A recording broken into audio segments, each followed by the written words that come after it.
अभी काम हुआ है, काम हुआ है, पूर्णतया तो नहीं हुआ है, काम हुआ है, पूर्णतया नहीं हुआ है, लड़का हुआ है, नामकरण नहीं हुआ है। ये चीजें आपको समझ के शेयर तेजी के साथ भागता रहता है तब तक तो हमें उसके अंदर रहना बहुत अच्छा लगता है, लेकिन उसी अच्छे में अगर अपना और अच्छा हम देख लें कि हमें थोड़ा प्रॉफिट भी ले लेना चाहिए तो वो प्रॉफिट आपका बाद में काम आ जाता है।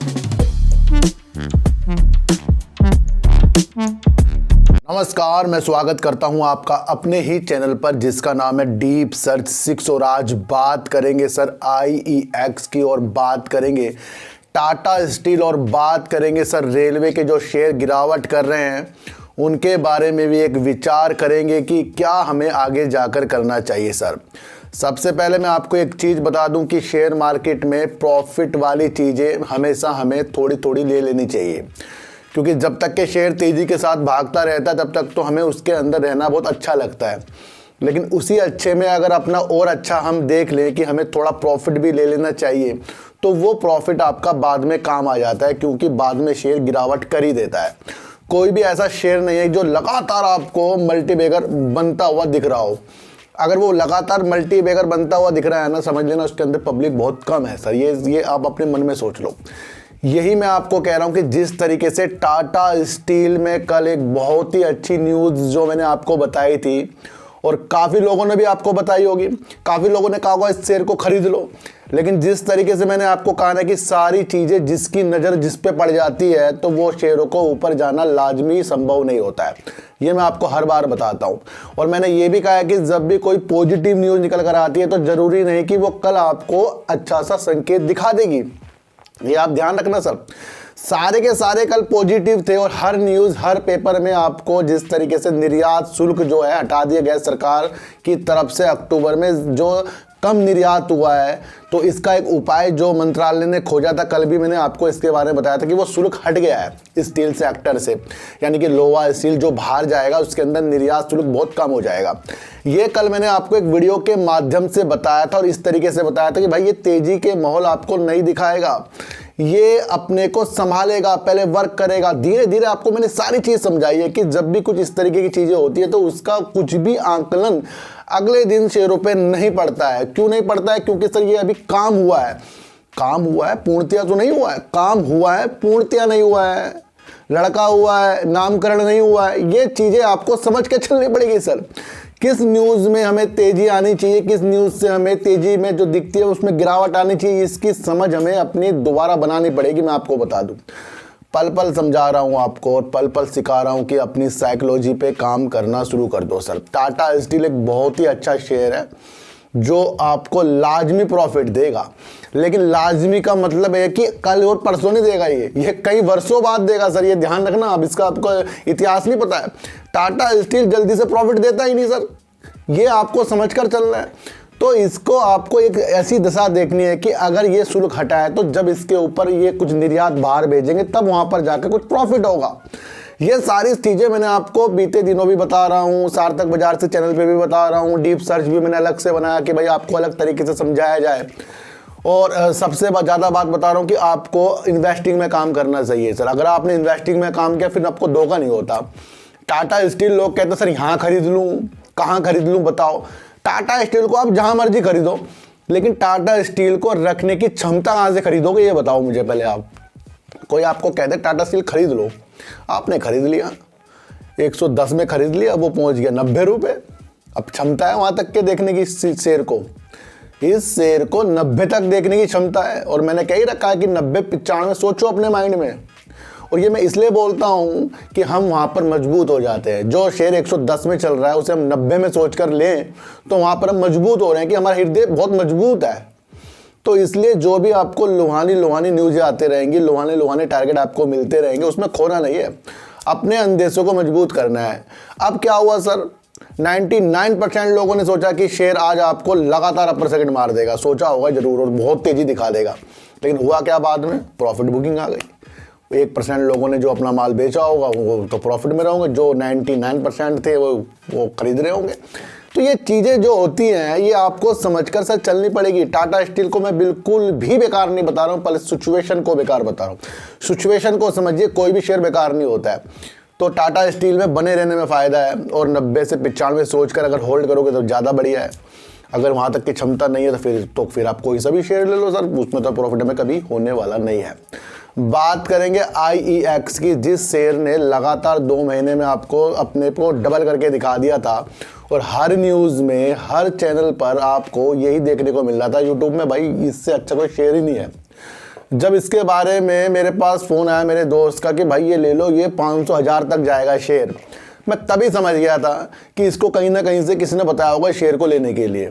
तो मैं ऐसे शेयर को कभी नहीं लेता जो कोई मुझे दूसरा बताए भाई इसको ले लो, क्योंकि वो सबको पता लग रहा है और सब खरीदते जा रहे हैं। काफ़ी लोग फंसते जा रहे हैं इस तरीके से। सर आपको ये समझ कर चलना पड़ेगा सर, ये जो एक चीज़ होती है ना कि हमें शेयर को पहचानना कैसे, वो सर साइलेंट शेयर होगा, वो सबकी नज़रों में ही नहीं होगा। वो नज़रों में अगर सबकी होगा तो वो आपकी नज़रों से उजल हो जाएगा, तब जब वो एक ही स्तर पर घूमता रहेगा, फिर आप कहोगे इससे तो कुछ हो ही नहीं रहा है।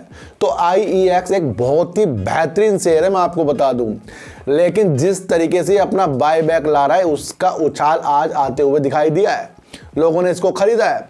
अब मैंने कहा था कि जिसके पास ये शेयर है उसे करना क्या है, उसे तो होल्ड करना है, क्योंकि जिसके पास भी ये शेयर होंगे वो निगेटिव में होंगे, लॉस में होंगे।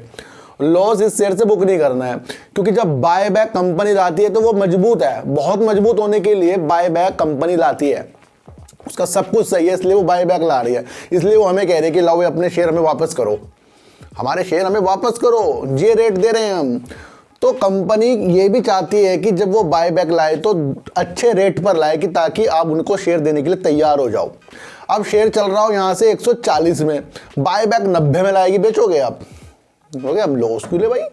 तो एक ये भी मैटर है इसके ऊपर चढ़ने का। तो हर सिचुएशन को समझना चाहिए कि अभी कुछ लोग खरीदारी कर रहे हैं, कुछ लोग इसके अंदर ट्रैप भी होंगे, क्योंकि ये शेयर प्राइस लगातार तेजी भी दिखा सकता है, क्योंकि जब इसका बाय बैक आएगा 25 नवंबर के दिन ये बताएंगे कि इस रेट पर ला रहे हैं, तो वो बाय बैक जो रेट चलता है उससे ऊपर की तरफ ही बाय बैक आता है तो ज़्यादा बेटर हो जाता है, तभी हम शेयरों को देते हैं। तो ये उसकी तेज़ी है। और ख़रीदारी अगर आपको करनी है तो फिर होल्ड वाली खरीदारी इसके अंदर बनेगी, क्योंकि लॉन्ग टर्म का ये शेयर है। सर मैंने आपको पहले कहा था कि 1 से 2 साल ये संभलने में लेगा। अब ये कल मेरी आप सार्थक बाजार से वीडियो में देख सकते हो। आज की तेज़ी से खरीदना का मन कर रहा है आपको, तो फिर मेरा मतलब नहीं है कि फिर आपको शेयर मार्केट को समझा नहीं है कि आज आपको शेयर ने झटके से 6 रुपये दिखा दिया और कब से 100-150 रुपये नीचे गिर गिर के आ रहा हो, तो फिर उस शेयर को हम 6 रुपये बढ़ने से अच्छा नहीं कह सकते। सिचुएशन के अनुसार भाग रहा है, बाय बैक के अनुसार भाग रहा है, और बाय बैक एक अच्छी चीज़ है, लेकिन उसके अंदर अपनी क्षमता रुकने वाली फिर बनानी पड़ेगी। तो इस शेयर से फिलहाल खरीदारी करने से तो हमें थोड़ा दूर रहना चाहिए। जिनके पास है उन्हें तो होल्ड रखना चाहिए इस शेयर को, क्योंकि यही पैसा इनका पूरा करेगा जो इनका लॉस है। और में बेच कर निकलोगे फिर वहाँ पर पैसा फंस जाए आपका, तो आपको जब भी आप शेयरों में चले जाते हो वो कंपनी ऐसे ऐसे स्टेप लाती है बाय बैक वाले, जिससे आपको अच्छा लगे हाँ कंपनी अच्छी है, फिर तो एक मजबूती सी बन रही है इस शेयर में। तो रुकने में, होल्ड करने में ज़्यादा फ़ायदा है इसके अंदर। सर बात करेंगे रेलवे सेक्टर की, जहाँ मैंने रेलवे के आपको तेज़ी के दौरान एक वीडियो बनाई थी। मैंने कहा भाई रेलटेल हो गया, IRCTC हो गया, RVNL होगा, ये इतना ज़्यादा तेज़ी के साथ भाग चुके हैं कि यहाँ पर प्रॉफिट बुकिंग आना लाजमी संभव हो जाएगी। लेकिन काफ़ी लोगों ने बात नहीं समझी। मैंने कहा भाई यहाँ आएगी, और आज देख लो सर तीनों में आपको कहीं कहीं गिरावट देखने को मिली है। अब लोग कहेंगे सर IRFC भी तो सर आज भागा है, लेकिन सर IRFC का काम बहुत जुदा है, वो तो सालों से एक ही जगह अटका पड़ा है। IPO के बाद से लोगों में फंसे पड़े हैं इसके अंदर। IRFC मैं फिर कह रहा हूँ कि जल्दीबाजी में प्रॉफिट देने वाला शेयर नहीं है।